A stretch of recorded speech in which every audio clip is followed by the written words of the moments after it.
All right, here's what we're doing is we're trying to help a knitting friend troubleshoot what's going wrong on with her carriage. It was doing fine. She tried a punch card. Now it's not doing fine anymore. The punch card, however, was not where it failed. That is not it. But you usually use the buttons in conjunction with the punch card. So what she has done is some troubleshooting, and she's found out if she depresses both part buttons, she's using a main bed and a ribber, and it wants to slip the main bed. It's doing fine. The ribber carriage is doing fine. But now here's what we're going to do. We're going to cancel those buttons, and all brother buttons are going to be almost the same. Everything from the 820 on, I believe, works just like this in the part buttons. KC2 got introduced later, but... Right, and we're not talking about anything electronic right now. We're just talking about the mechanical working of the carriage. Now here's what I want to show you. Here's your stitch dial on the top, and you can see what it's doing. Watch right here. And there's a series of flippers here that get wider and narrower, and that's what changes the path. It's changing the length of the needle path, and the That's longer the needle path, the more yarn it pulls through, so the bigger the stitch. Exactly. Now, the reason I bring that up is in the normal, no buttons being used stockinette position, this is the end flipper for your needle path. You got one left, one right. But notice it's spring-loaded, so that whenever you adjust the stitch dial, that little guy stays in his position. So this is staying put, but this is pivoting. Right, but this little guy stays with its tip affixed to this metal plate, so that the needle butt has to actually flip past it as it goes. It goes this way, and then it flips out this way. So here's what we're going to do. Remember, left and right is from when you're sitting and operating the machine. Left is left, right is right. So you got a left and a right part button. So when I say left and right, I really mean the way it looks when you're sitting and operating it. So if we depress the left part button, look at what happens to that flipper. I'm going to cancel it. I'm going to do it again. It goes up. It's the end, and you see left part button raises the left one. Right part button raises the right one. Now, can I describe what I think is supposed to happen because of that? Go ahead. You put the right part button engaged, and if we knitters know, this should mean that when we move the carriage from left to right, the carriage ignores the needles. It doesn't knit at all. And let's show that. Here's the needle coming in. If it's coming in here... What, can you do that with your hand at another angle because we can't see the path? Okay. If the butt is coming in here, this is the way it goes, okay? If the butt is coming in here, you're right. Look, it goes all the way through and out the other side. Whereas if that part button isn't engaged, look what happens to the needle butt. It's the same as if it goes in between those separating cams right there. Okay, that's the normal operation, and it will follow that normal path through the center of the carriage unless that part button is engaged. So with the part button engaged, this now, and let me show you this, it's spring-loaded up with the part button engaged. It's spring-loaded down with the part button No, it's not a passive position. There's pressure. Exactly. So it's doing something in both directions. Now, what my suspicion is, there's two springs at play here. One of the springs is off, or both the springs are off. So You're saying that is the case if you're getting the behavior of part even though you didn't depress a part button. That's right. We get this all the time. Someone used the part button, they disengage the part button, and this little flipper stays just like that, or it gets into a semi-released position and it just sticks there. And that's crud inside of this post or this spring has come off, and this guy's just floating around. So he's in this position sometimes, in that position. It can be really hard to troubleshoot because you get random behavior. If this is loose and not fixed in either position, exactly. You can sneeze and it'll change, and you have no idea that the state of your sinuses affect. Right, here's your needle butt coming through.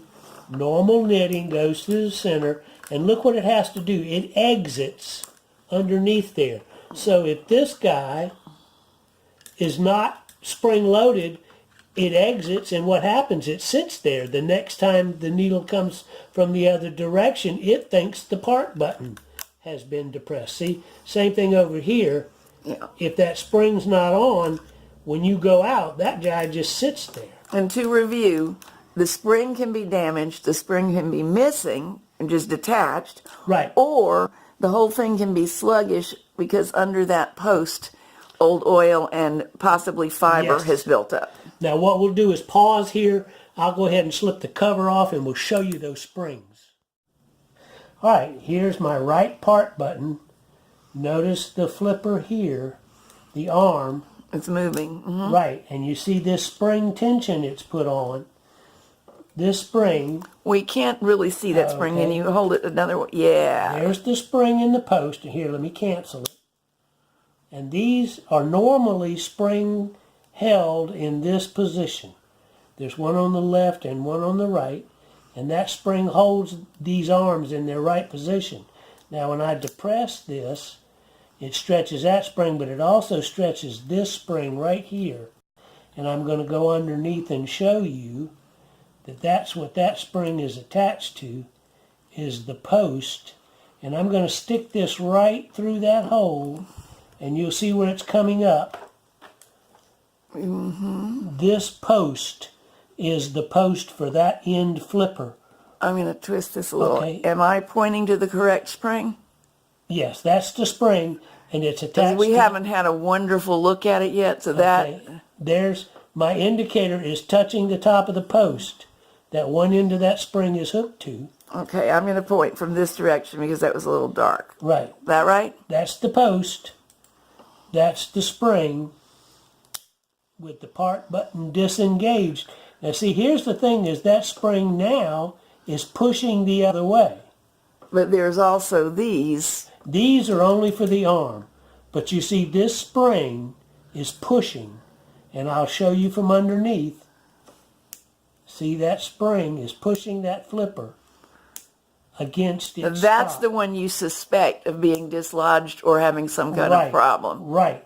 And the spring is, one end is on this arm. See, I'm going to do it manually instead of touching the button at all. One end of it is on that arm, and the other end is on that post. That actually explains something. You would think logic might seem to indicate that if this moves out of position, we would have to see something on the button. But because of the multiple spring setup, Yes. there can be something going on in here that could be arranged by button, but wasn't. That's right, because this is what I want to point out. I'm doing this without the button moving. Yeah. So if this spring that I'm indicating now were not attached, this would flop around. On the other hand, it might not flop as much as you would imagine if it's also dirty and gummy. That's right. This one's only working so smoothly. See, here's the post for this arm. And you see that's a bradded post into this housing. And there's not much difference. You see my little pointy tool won't go between the housing and the arm. So there's really not much clearance. Not much at all. So any buildup of grease and fiber. Now this one's just recently been cleaned, so there's no issue. But Not a thing. when we take one apart for the first time in a long time, sometimes it doesn't look like this. There's yellow buildup, things are stiff, and that could be what's going on with our friend. All right, let me show you something that you probably don't know as a knitter. 2 part buttons, 2 tuck buttons. We knew that. I know that, but let me show you what they're doing. Right hand part button, right hand tuck button. Uh-oh, look at there. My. There's a relationship we didn't They're suspect. moving the same arm. Left hand part button, left-hand tuck button, it's moving the same arm. So that same set of springs and posts. But now let me show you underneath. Tuck button moves that. Watch the same part button. It's moving something else too. See this? Right there. That's the tuck button. That is the tuck button, right. See, it's moving this, but it's also moving that. Other tuck button, it's moving this and that. Now watch. This moves, you see? And it's not until the very bottom of the button movement that this piece gets engaged.